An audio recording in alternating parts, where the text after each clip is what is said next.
People Soup by Alan Arkin. When you took pot luck with this kitchen scientist, not even the poor pot was lucky. People Soup by Alan Arkin. Bonnie came home from school and found her brother in the kitchen doing something important at the sink. She knew it was important because he was making a mess and talking to himself. The sink drain was loaded down with open soda bottles, a sack of flour, cornmeal, dog biscuits, molasses, bromo seltzer, a tin of sardines, and a box of soap chips.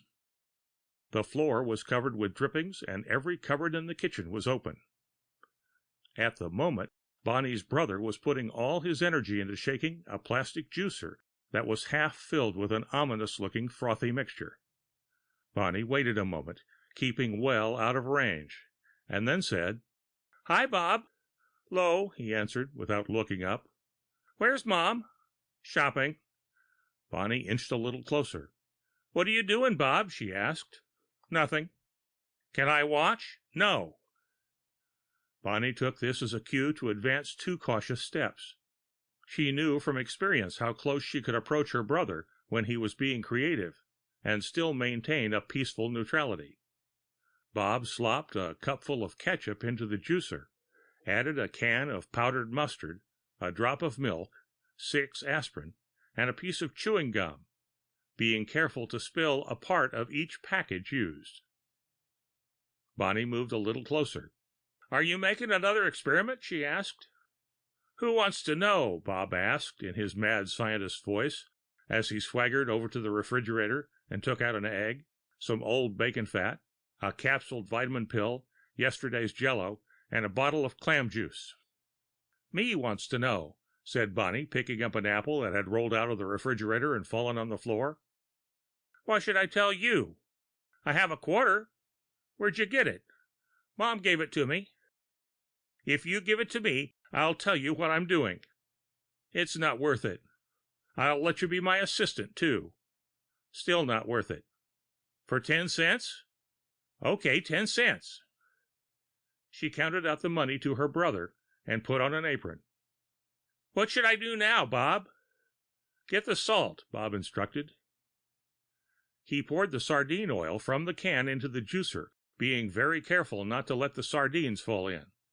When he had squeezed the last drop of oil out of the can, he ate all the sardines and tossed the can into the sink. Bonnie went after the salt, and when she lifted out the box, she found a package containing 2 chocolate graham crackers. "Mom has a new hiding place, Bob," she announced. Bob looked up. "Where is it?" "Behind the salt." "What did you find?" 2 chocolate grahams." Bobby held out his hand, accepting one of the crackers without thanks, and proceeded to crumble the whole thing into his concoction, not even stopping to lick the chocolate off his hands. Bonnie frowned in disbelief. She had never seen such self-sacrifice. The act made her aware for the first time of the immense significance of the experiment. She dropped her quarrel completely and walked over to the sink to get a good look at what was being done. All she saw in the sink was a wadded, wet cornflakes box, the empty sardine tin, and the spillings from the juicer, which by this time was beginning to take on a distinctive and unpleasant odor.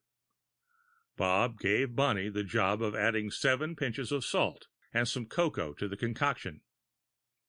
"What's it going to be, Bob?" she asked, blending the cocoa on her hands into her yellow corduroy skirt.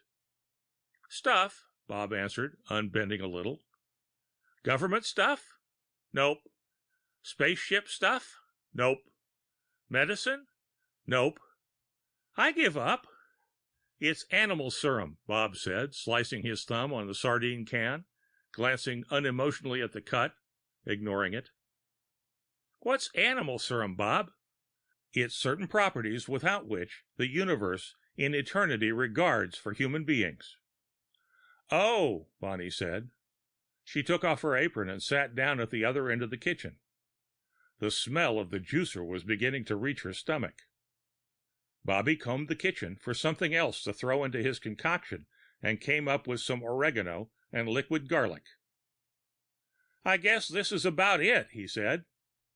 He poured the garlic and oregano into his juicer, put the lid on, shook it furiously for a minute, and then emptied the contents into a deep pot. "What are you going to do now, Bob?"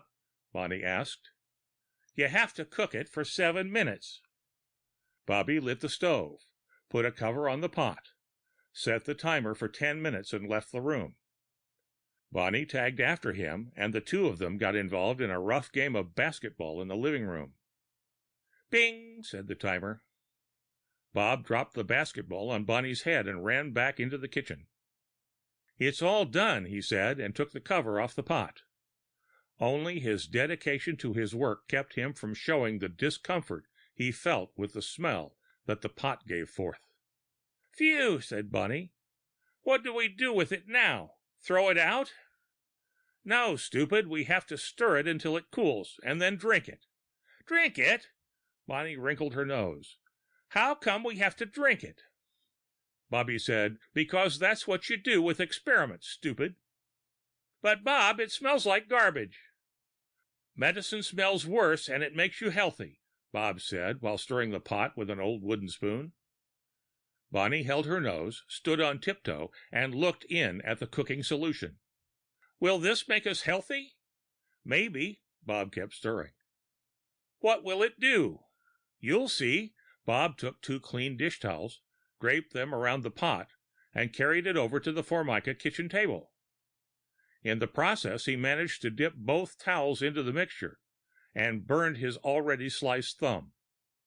One plastic handle of the pot was still smoldering from being too near the fire, but none of these things seemed to have the slightest effect on him. He put the pot down in the middle of the table and stared at it, chin in hand.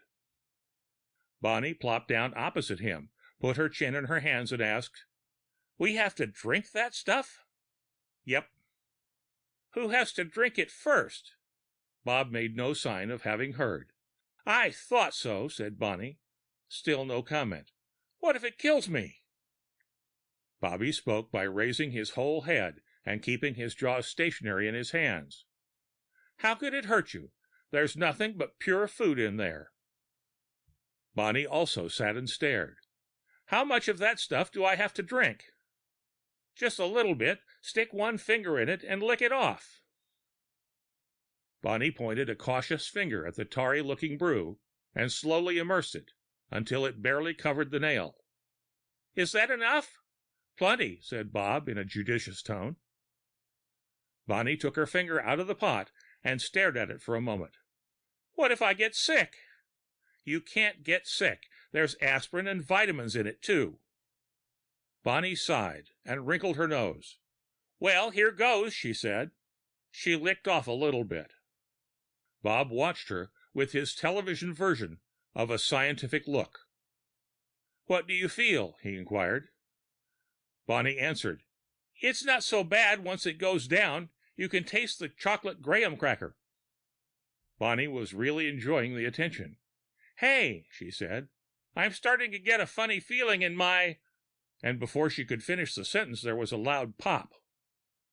Bob's face registered extreme disappointment. She sat quite still for a moment and then said, "What happened?" "You turned into a chicken." The little bird lifted its wings and looked down at itself. "How come I'm a chicken, Bob?" it said, cocking its head to one side and staring at him with its left eye. "Ah, nuts," he explained. "I expected you to be more of a pigeon thing." He mulled over the ingredients of his stew to see what went wrong. The chicken hopped around the chair on one leg, flapped its wings experimentally, and found itself on the kitchen table. It walked to the far corner and peered into a small mirror that hung on the side of the sink cabinet. "I'm a pretty ugly chicken, boy," it said. It inspected itself with its other eye, and finding no improvement, walked back to Bobby. "I don't like to be a chicken, Bob," it said. "Why not? What does it feel like?" "It feels skinny, and I can't see so good." "How else does it feel?" "That's all it feels. Make me stop being it." "First, tell me better what it's like." I told you already. Make me stop being it. What are you afraid of?